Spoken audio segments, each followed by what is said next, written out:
Hello all, welcome back to my channel. Welcome to day 7. நம்ம வந்து this, that, these, those அப்படிங்கிற இந்த 4 pronouns.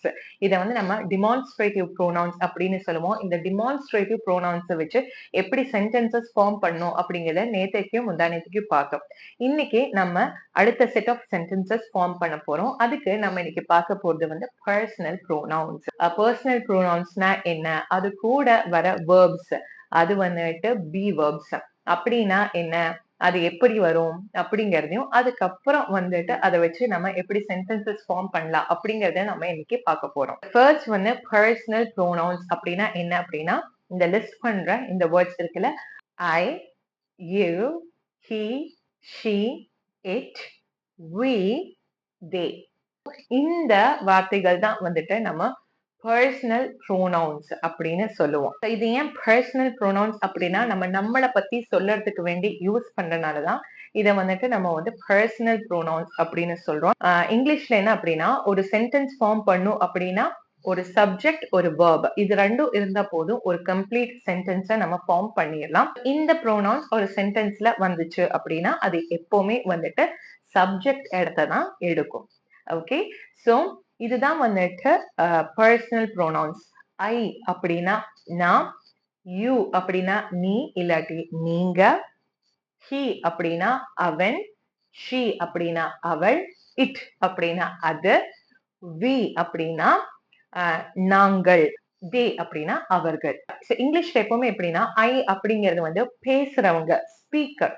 So அவங்கள வந்துட்டு நம்ம ஸ்பீக்கர் இல்லாட்டி ஃபர்ஸ்ட் பர்சன் அப்படின்னு சொல்லுவோம். அவங்கதான் ஐ. நாம் பேசுறத நீங்க கேக்குறீங்க அப்படின் போது you are the listener. So நீங்க second person, you are the listener.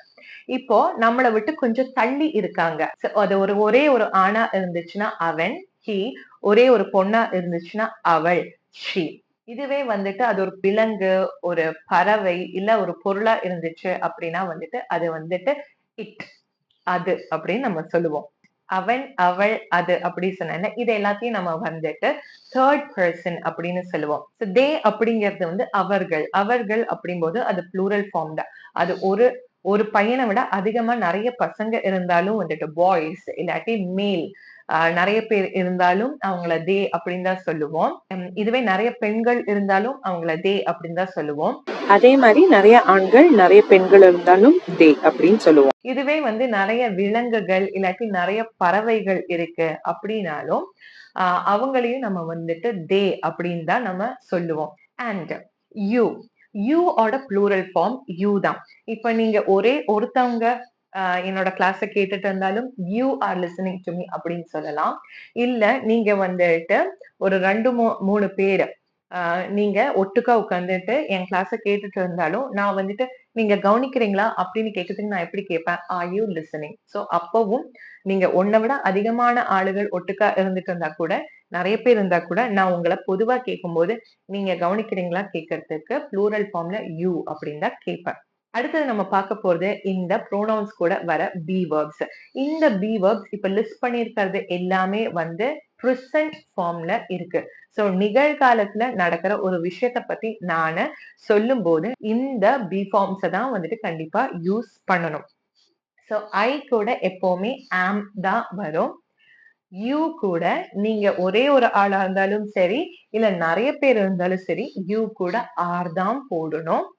he, she, it, இந்த 3 சிங்குலர் தேர்ட் பர்சன் இருக்குல்ல, சோ இவங்க கூட எப்பவுமே இஸ் அதுதான் வரும்.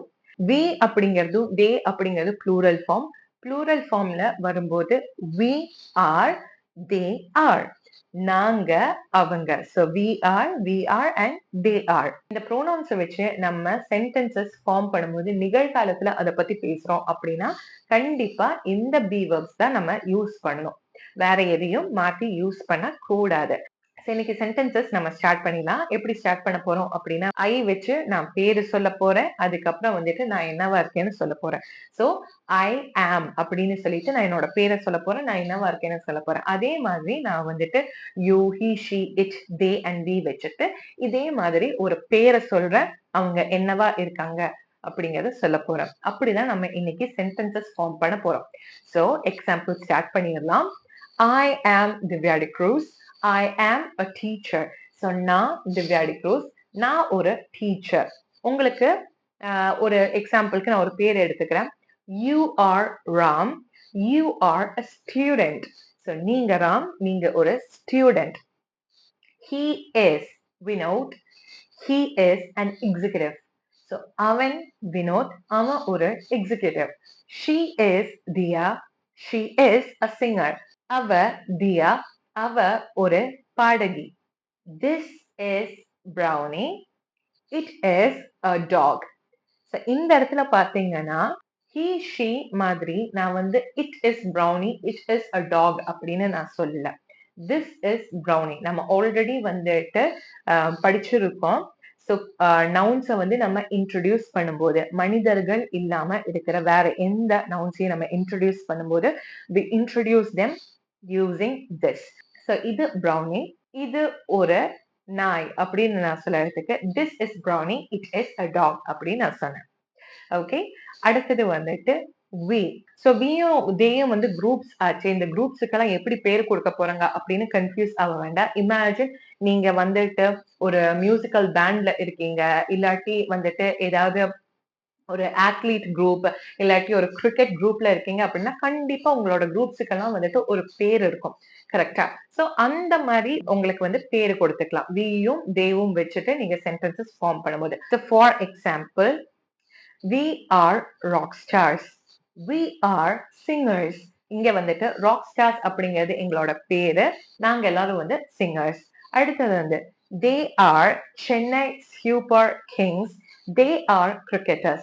ஸோ அவங்க வந்துட்டு சென்னை சூப்பர் கிங்ஸ், அதுதான் அவங்க டீமோட பேரு. they are cricketers.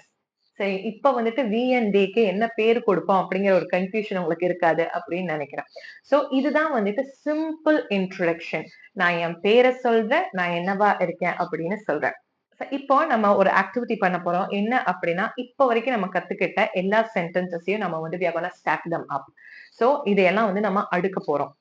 என்ன பண்ணணும் அப்படின்னா வந்துட்டு இந்த ப்ரோனவுன்ஸ் இருக்குல்ல, இதை வச்சு எப்படி பேரு என்னவா இருக்கேன் அப்படிங்கறத எப்படி வந்துட்டு சென்டென்சஸ் ஃபார்ம் பண்ணும் அப்படின்னு இப்ப சொல்லி தந்தாச்சு. இதோட சேர்த்து நீங்க என்ன பண்ணணும் அப்படின்னா, for example, I am Divya Cruz, I am a teacher, this is a watch, that is a laptop, these are roses, those are trees. நான் இப்ப வந்துட்டு ஒரு 6 சென்டென்சஸ் வந்து ஒட்டுக்கா ஸ்டாக் பண்ணேன். கரெக்டா? சோ இன்னைக்கு கத்துக்கிட்ட 2 சென்டென்சஸ், நேத்திக்கு முந்தா நேத்திக்கு கத்துக்கிட்ட இந்த 2 சென்டென்சஸ், இதை வச்சு நான் வந்துட்டு எப்படி இவ்வளோ 6 சென்டென்சஸ் ஸ்டாக் பண்ணணும். இந்த மாதிரி நீங்க இந்த எல்லா ப்ரோனவுன்ஸுக்கும் எழுதணும். சோ இந்த ஒவ்வொரு ப்ரோனவுனையும் வச்சுட்டு நீங்க 2 சென்டென்சஸ் எழுதுறது மட்டும் இல்லாம this, that, these, those இதை வச்சு நீங்க சென்டென்சஸ் ஃபார்ம் பண்ணும். இதே மாதிரி நீங்க வந்துட்டு எல்லா சென்டென்சஸையும் டெய்லியும் ஸ்டாக் பண்ணிட்டு வந்தீங்க அப்படின்னா வந்துட்டு ரொம்ப நேச்சுரலா இன்னேட்டா வந்துட்டு உங்களால வந்துட்டு இந்த சென்டென்சஸ் எல்லாம் ஒரு பயமும் இல்லாம ஈஸியா சொல்ல முடியும். So travel along with me, பயப்படாதீங்க, work this out. நீங்க இதை வந்துட்டு கரெக்டா பண்ணீங்க அப்படின்னா I'm sure எந்த டவுட்டும் இல்லாம உங்களால வந்து ஈஸியா வந்துட்டு 30+ sentences உங்களால ஈஸியா ஃபார்ம் பண்ண முடியும். That's my word. Take it. So இதுதான் உங்களோட ஹோம்ஒர்க் பண்ணி மறக்காம எனக்கு இன்ஸ்டாகிராம்ல DM பண்ணுங்க. நான் உங்களோட ஆன்சர்ஸை செக் பண்றேன். Without fail DM me. So நம்ம நாளைக்கு இன்னொரு டாபிக்கோட பார்க்கலாம். Bye bye.